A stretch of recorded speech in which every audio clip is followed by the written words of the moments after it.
All right, so next on our list is our half angle formulas. So for this one, as the name implies, we're going to try, instead of doubling the angle, we're going to half the angle. So we're going to start with our double angle formula to get this, and the reason being is we already have a half angle in reality, right? If on the left side of our equation we have 2x, and on the right side we have x's alone, well, then if we phrase 2x as theta, then x must be theta over 2, right? I mean, just solve for x. So that's exactly what we're going to do. We're going to phrase our 2x as theta and our x as theta over 2. Our goal now is just to solve for theta over 2 by itself. In this case, we're going to solve for cosine theta over 2 by itself.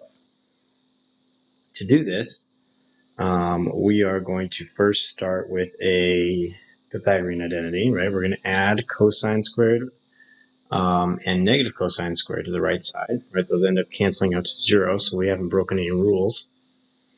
We have 2 cosine squareds. We're going to add those together to make 2 cosine squared, right? That's what we put right here.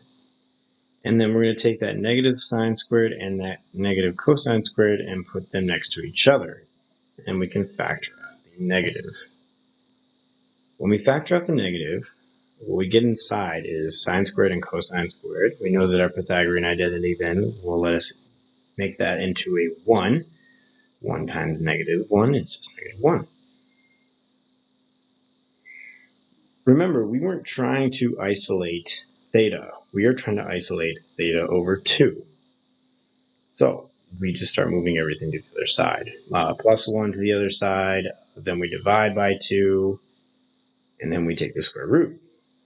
And recall, when we take the square root, it is plus or minus.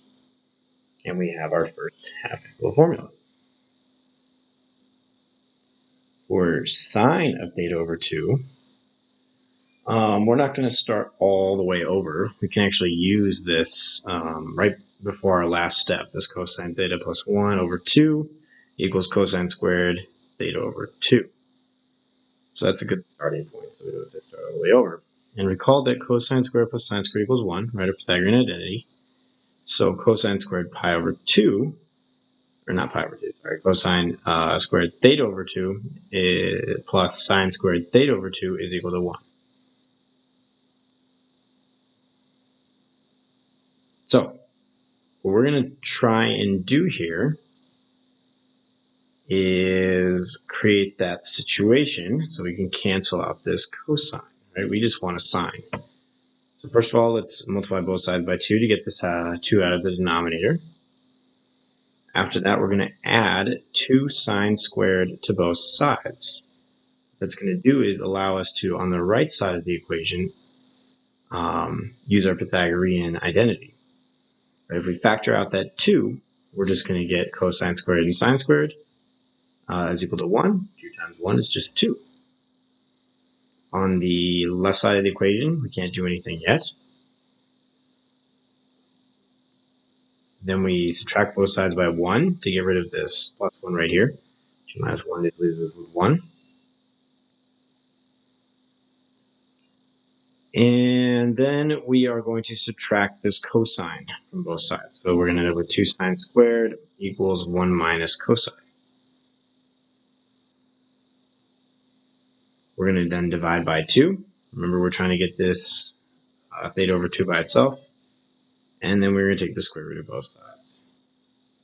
And we have our second half angle identity. For our tan, again, we're not going to start all the way over. We are going to take, right before the last step, right, where we square root, we're going to take the sine squared and we're going to take the cosine squared right before the last step. Put put sine over cosine.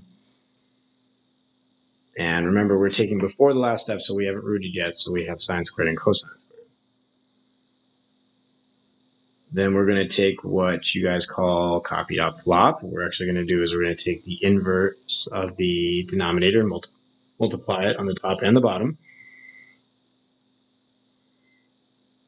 And that will leave us with tan squared equals 1 minus cosine over 1 plus cosine, which we can just take the root of both sides, and we have our option 1.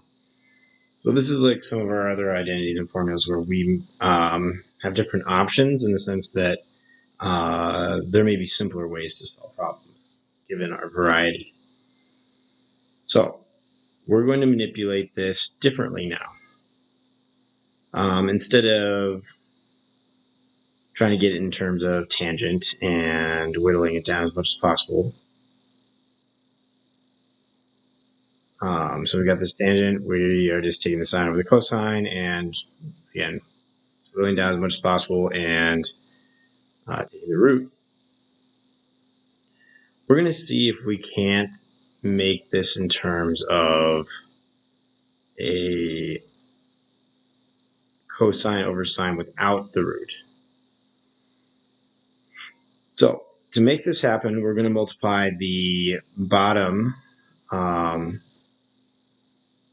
such that, right, this is a perfect square, right? So 1 plus cosine times 1 minus cosine is a perfect square.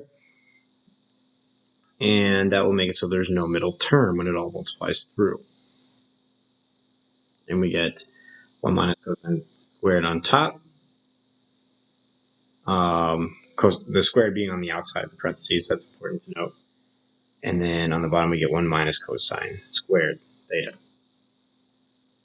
We can then take that 1 and revert it back to a cosine squared plus sine squared, right, a Pythagorean identity. And that cosine squared and that negative cosine squared cancel.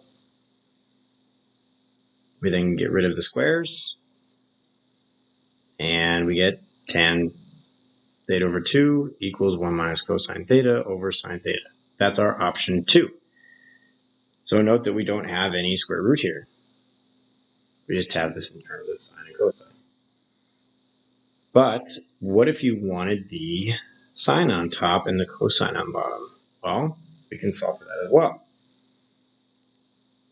Instead of multiplying by the difference of perfect squares on the bottom, we can do that on the top. Again, we get this kind of similar pattern here. We get a 1 minus cosine squared theta on top over 1 plus cosine theta all squared, right? That's essentially the opposite of what we had above in the previous option. So we're on the right track here. Again, we undo the 1 and make it into a cosine squared and a sine squared.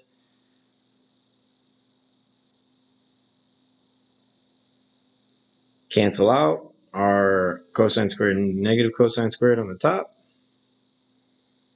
And we are left with a sine squared on top, and then we just get rid of the squares. And we're taking square root of both sides. Tan squared becomes tan, sine squared becomes sine, and 1 plus cosine theta squared just becomes 1 plus cosine theta. So again, the value here is in this option 3, we don't have any root, and we have cosine on the bottom, sine on the top. In option 2, we have no root, we have cosine on the top and a sine on the bottom, right? Opposite situation. And in our option 1, we have a root, and we have both the numerator and the denominator in terms of cosine. So just preference based on the type of formula you're working with, or problem you're working with. And that should do it for half angles.